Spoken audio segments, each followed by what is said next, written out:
Un ano máis as festas do Nazareno consagranse como as máis multitudinarias da comarca. A devoción polo santo congregou este domingo a 40.000 persoas na procesión das Mortallas, unha das máis antigas de Galicia. É un momento o máis especial que temos das festas, porque a procesión é parte importante da festa do Nazareno. Esta festa data de moitos siglos atrás, concretamente desde o ano 1467. Entonces, desde aquela nunca se suspendeu a procesión por ningún motivo. Nin por chuvia, nin por nada. No, bueno, eu levo 35 anos de presidente e neses 35 anos nunca choveu. Nunca choveu en ese momento, choveu antes ou despois.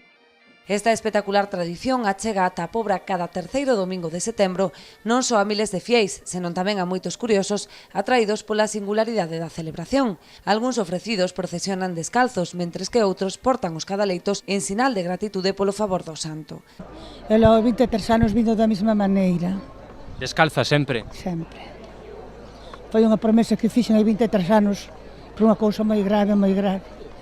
E Dios, Dios axudoume, deixoume vivir, entón digo, cumplir mentres que poda.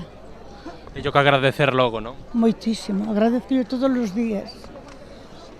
E mentres que poda, teño que vir sempre na procesión. Empecé ofrecéndome por o difuntiño de meu pai, e pois por uns por outros, e levo 24 anos.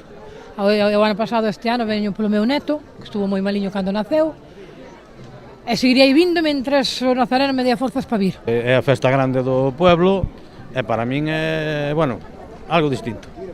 Algo distinto, algo que tes dentro.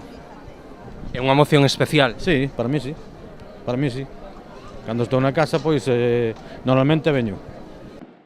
Tralo acto central das celebracións, a Pobra viviu hoxe unha xornada festiva na que a chuvia non foi excusa para despedir as festas. Hinchables para nenos, pasarrúas musicais e a verbena da orquestra Olympus, que xunto cos fogos de artificio pecharán os festexos deste ano.